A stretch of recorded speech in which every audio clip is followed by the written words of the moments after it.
यहाँ पे नमाज भी हो चुकी है। गौसिया मस्जिद में हम आए हैं तो हमारे इस्लाम धर्म में जैसे हमने बताया कि इमाम जो साहब हैं, इमाम साहब भी हमारे साथ हैं और एक महान हस्ती जो हैं, हम क्या करें, हमारे सामने वो शब्द नहीं है जो हम बता पाएँ।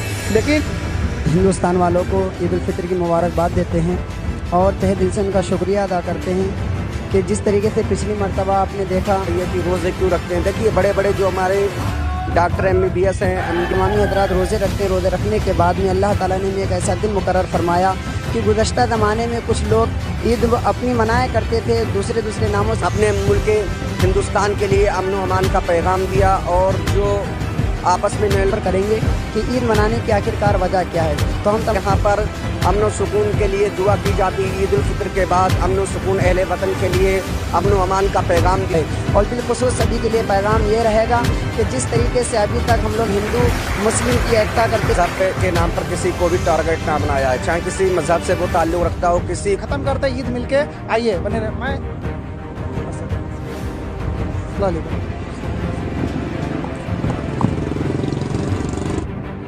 आखिर क्यों और कैसे मनाई जाती है ईद उल फित्र? आज देश भर में मनाई जा रही है ईद। क्या है इसका इतिहास? जाने क्या कहा इन महान हस्तियों ने सच की तह तक सच की आवाज।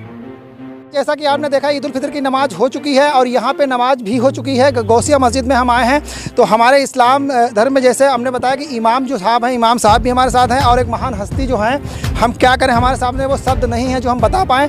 लेकिन अब खुद ही हम आपका इंट्रोडक्शन करा रहे हैं और वो इस्लाम के बारे में बताएंगे, ईद क्यों मनाई जाती है और क्या इसके पीछे है और क्या ये संदेश है जनता में, क्या संदेश देना चाहिए और क्या भावना, क्या संदेश जाना चाहिए। आइए हम बात करते हैं। पहले तो हम इमाम साहब से बात करते हैं। सर थोड़ा अपना परिचय दीजिए।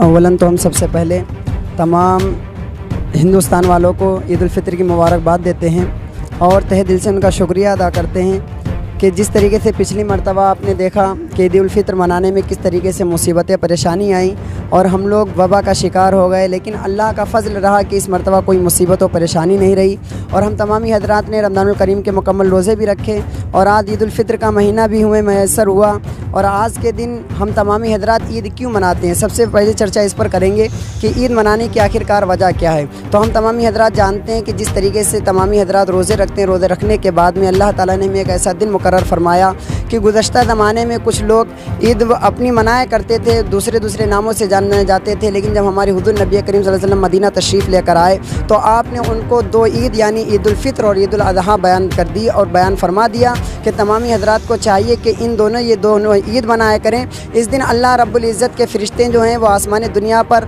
अपने परों को फैला दिया करते हैं और परों को फैलाने के बाद में तमाम रुए ज़मीन पर जितने गुनाहगार बंदे अल्लाह रब्बुल इज़्ज़त से दुआएँ किया करते हैं तो वो फ़रिश्ते अल्लाह रब्बुल इज़्ज़त की बारगाह में जाने के बाद में बयान करते हैं कि फ़लाँ शख्स ये चाह रहा था तो अल्लाह रब्बुल इज़्ज़त उसके बदले सभी की बख्शिश और मग़फ़िरत फरमा दिया करता है। और बिलखुसूस सभी के लिए पैगाम ये रहेगा कि जिस तरीके से अभी तक हम लोग हिंदू मुस्लिम की एकता करते चले आए, इसी तरीके से हम तमामी हजरात को चाहिए कि माहौल देख कर एकता बनाए रखें, चाहे शासन हो या प्रशासन हो या इसके अलावा कोई भी संगठन हो। हम तमामी हजरात को एकजुट रहना है क्योंकि हम विदेशों का माहौल अगर देखेंगे तो वो लोग मौके की तलाश में किसी तरीके से मौका लगे और हमें हिंदुस्तान पर वार करना है। और जब हिंदुस्तान पर आँच आएगी तो हम तमामी हजरात जानते हैं कि ना ही आगे हिंदू खड़ा होगा ना ही मुस्लिम खड़ा होगा, बल्कि तमामी हजरात इंसानियत के नाते चाहे वो किसी फ़िरके का हो, चाहे वो किसी मज़हब का मानने वाला हो, किसी धर्म का मानने वाला हो, सम्मान करने वाला हो, सभी के सभी आगे आते नज़र आएंगे और आगे अपनी जानों को कुर्बान करते भी नज़र आएंगे। तो हम तमामी हजरात को ये चाहिए कि हम लोग हिंदू मुस्लिम एकता सभी बनाए रखें और जिस तरीके से अभी हमारे यहाँ का माहौल चल रहा है इसी तरीके से माहौल बनाए रखें। जैसा कि आपने देखा इमाम साहब ने बहुत ही अच्छे अंदाज में बताया, मुझे बहुत अच्छा लगा। और आपको एक भीरा की ऐसी हस्ती बताया, भीरा क्या है, हम लखीमपुर ज़िले की बात कर ले, भीरा तहसील पलिया की बात कर ले, एक ऐसी हस्ती से बात कराते हैं जो अपना इंट्रोडक्शन खुद देंगे और मेरे पास वो शब्द नहीं है, मेरे पास वो लफ्ज़ नहीं, उनके बारे में कुछ कह पाऊँ, वो आपको खुद बताएँगे। सर क्या सुना है आपका? जी, मेरा नाम मोहम्मद आमिर रज़ा मंजरी, मुतालिम जामिया रज़विया मंजर इस्लाम बरेली शरीफ। जैसा कि आप हज़रात ने मौलाना रिज़वान बरकाती साहब के हवाले से सुना कि उन्होंने अहले वतन को जो पैगाम दिया है, मैं भी अहले वतन को ईद उल मुबारक की तहे दिल से मुबारकबाद पेश करता हूँ। और फिर मज़ीद इसका जो वजूद ईद का हुआ वो किस तरीके से हुआ वो मौलाना साहब ने अभी आपको बताया। फिर अब हम लोग रोज़े रखते हैं, कुछ विचार इस पर भी हो जाना चाहिए कि रोज़े क्यों रखते हैं। देखिए बड़े बड़े जो हमारे डॉक्टर MBBS हैं, MD हैं, बड़े बड़े डॉक्टर हैं, उन्होंने यही जवाब दिया कि साल में देखिए 365 दिन होते हैं। 362 दिन होने के बावजूद इंसान अगर एक माह यानी 30 डेज़ अगर भूखा रहेगा तो उसके बारे में डॉक्टर बड़े बड़े अतिब्बा हुक्मा फरमाते हैं, कहते वो कैंसर की वबा यानी जो मुहलिक बीमारी है अक्सर उसका कहीं इलाज नहीं होता है, उस बीमारी से महफूज रहेगा। ये देखिए इस्लाम एक ऐसा मज़हब है जो तमाम चीज़ यानी तमाम चीज़ों को निज़ाम कुदरत जो अल्लाह तबारक व तआला ने बताया है उसको फॉलो करते हुए नज़र आते हैं।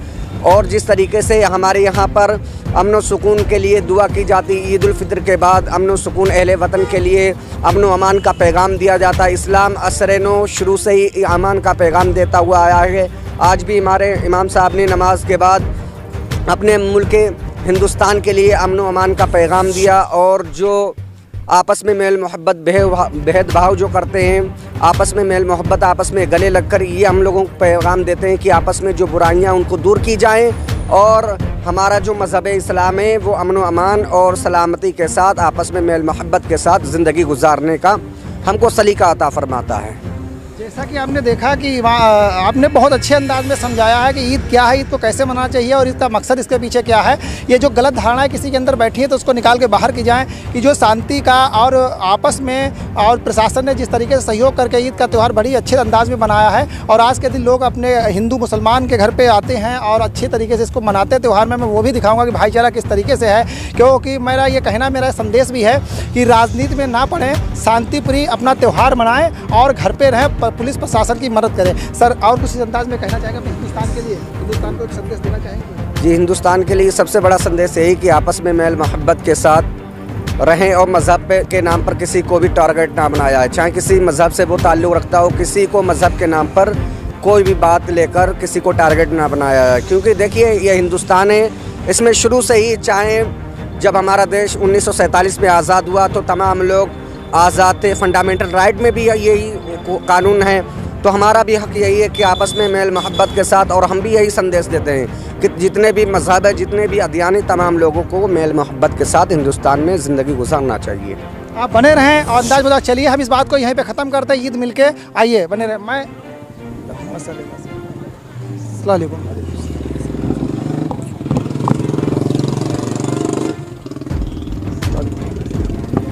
और ये हमारा संदेश आप तक रहेगा।